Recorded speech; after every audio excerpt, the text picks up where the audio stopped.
بسم اللہ الرحمن الرحیم۔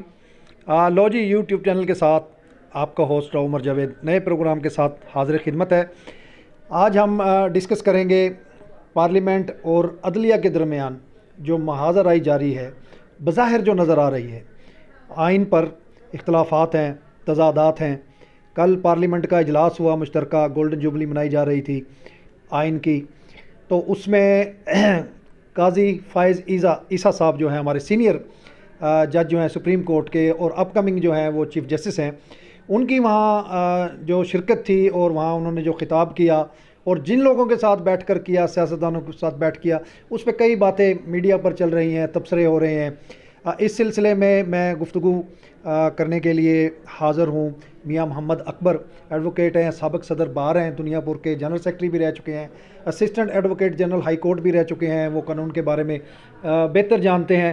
تو میں میاں صاحب پہلے تو آپ کا شکریہ ادا کرتا ہوں، آپ نے ٹائم دیا، اور یہی بات جو میں نے کی ہے کہ یہ جو کھینچا تانی چل رہی ہے پارلیمنٹ اور سپریم کورٹ کے درمیان، آپ اس کو کس طرح میں دیکھتے ہیں؟ بسم اللہ الرحمن الرحیم۔ پہلے تو میں آپ کی اس بات کا جواب دوں گا کہ کل دراصل آئین جو ہمارا ہے اسے تقریباً 50 سال ہو چکے ہیں، گولڈن جوبلی تو اس سلسلے میں گولڈن جوبلی منائی جا رہی تھی، جس میں پارلیمنٹ میں ایک تقریب رکھی گئی تھی۔ تو اس حوالے سے چونکہ آئینی معاملہ تھا، آئین کے لیے ایک یعنی کہ تقریب منعقد کی گئی تھی، تو اس کے لیے جو متعلقہ ادارے ہیں ان کو باقاعدہ جو ہے وہ انوائٹ کیا جاتا ہے۔ تو ظاہری بات ہے ایک سپریم کورٹ کی نمائندگی جو قاضی فیض عیسیٰ کر رہے تھے، اس میں سیاسی لوگ بھی تھے، لیکن ایک تھوڑا سا اس میں یہ ہے کہ آج کل جس طرح کھینچتانی چل رہی ہے، پارلیمنٹ اور سپریم کورٹ کے معاملات آپس میں جو ہے وہ کنٹراڈکٹری چل رہے ہیں، اس تناظر میں اگر دیکھا جائے تو وہاں ان کو نہیں جانا چاہیے تھا، قاضی فیض عیسیٰ صاحب کو۔ لیکن دوسری تناظر میں اگر دیکھا جائے ایک ادارے کی نمائندگی کے لیے، ریپرزنٹیشن کے لیے، تو پھر ان کا جانا ضروری تھا، کیونکہ چیف تو اس وقت جا نہیں سکتے تھے، ان کے خلاف کیونکہ ریفرنس بھی دائر ہونے میرا خیال جا رہا ہے یا دائر ہو چکا ہے۔ تو باقی جو معاملات ہیں یہ ملک کے لیے نقصان دہ ہیں، یہ آئینی بحران جو ہے یہ نہیں ہونا چاہیے کسی بھی طریقے سے۔ ہر ادارے کو، ہر ڈپارٹمنٹ کو اپنی ڈومین میں رہنا چاہیے۔ پارلیمنٹ جو ہے وہ سپریم ہے، ان کے اپنے ڈومین ہے، ان کی اختیارات ہیں، ان کو اپنے ڈومین میں رہ کے فیصلے کرنے چاہیے۔ اسی طرح سپریم کورٹ ہے، سپریم کورٹ کے اختیارات جو ہیں وہ ہیں کہ پارلیمنٹ جو بھی قوانین پاس کرتی ہے اس کی انٹرپریٹیشن کرنی ہوتی ہے سپریم کورٹ نے، نہ کہ کوئی انہوں نے اپنا فیصلہ صادر کرنا ہوتا ہے۔ تو جب تک یہ اپنا کام احسن طریقے سے انجام نہیں دیں گے تو وہ اداروں کے لیے بھی اور ہمارے ملک کے لیے بھی یہ بڑا خطرناک ہے۔ کوئی اچھا سائن اس سے جو ہے نا معاشرے میں اور دنیا میں نہیں جائے گا۔ دنیا میں جو ہے یہ جگ ہسائی ہو رہی ہے، تو اس طرح کے جو معاملات ہیں ان کو مل بیٹھ کے اچھے طریقے سے یہ حل کرنے چاہیے۔ میاں صاحب، سپریم کورٹ نے اپنے سو موٹو ایکشن میں وہ جو 5 رکنی بینچ تھا، 10 اپریل تک جو ہے حکومت کو مہلت دی تھی کہ وہ اخراجات جو ہیں الیکشن کمیشن کے پاس جمع کرائیں۔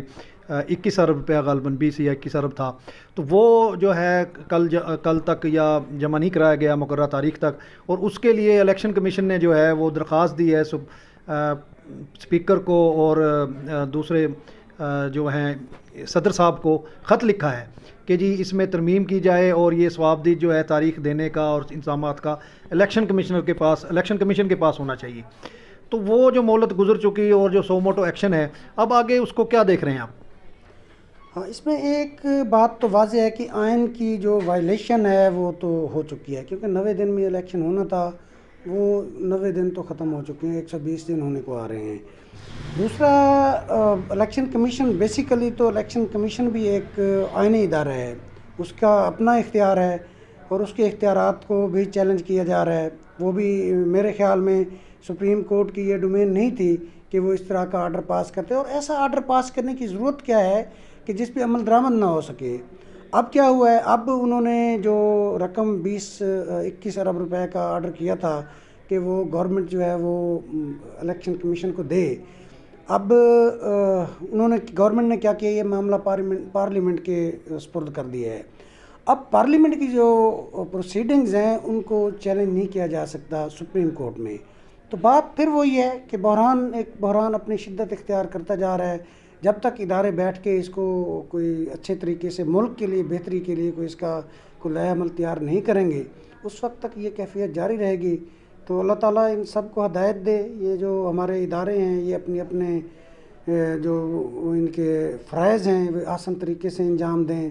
یہ تو ملک کے لیے اور ہماری عوام کے لیے قوم کے لیے ایک زہر کا جو ہے یہ کردار ادا کر رہے ہیں. تو ان حالات میں میرا نہیں خیال کہ یہ اچھا ہو رہا ہے, یہ غلط ہو رہا ہے. اس کو درست ہونا چاہیے. ہمارا آئین جو ہے وہ مقدم ہے تو آئین کی جو ہے وہ پاسداری سب کو کرنی چاہیے. ہاں جی, جیسے کہ میاں صاحب نے فرمایا کہ آئین جو ہے وہ سب کے لیے مقدم ہے, اور یہ جو آئینی ادارے ہیں ان کو بھی اپنی اپنی ڈومین میں رہ کر کام کرنا چاہیے تاکہ ملک جو ہے ان بحرانوں سے نکل سکے. اس وقت ملک گھمبیر بحرانوں میں جو ہے وہ مبتلا ہے. آئینی بحران ہے, معاشی بحران ہے, سیاسی بحران ہے. یہ تینوں بحران ایسے ہیں جن کا جلد حل کیا جانا جو ہے وہ ملک کے لیے زیادہ بہتر ہے. تو اس کے ساتھ ہی میں اجازت چاہوں گا. جاتے جاتے آپ سے گزارش کہ میرے یوٹیوب چینل کو سبسکرائب کریں, لائک کریں, ویڈیو شیئر کریں اور بیل آئیکن کو دبا دیں تاکہ ہر آنے والی نئی ویڈیو آپ تک پہنچ سکے. بہت شکریہ. پاکستان زندہ باد.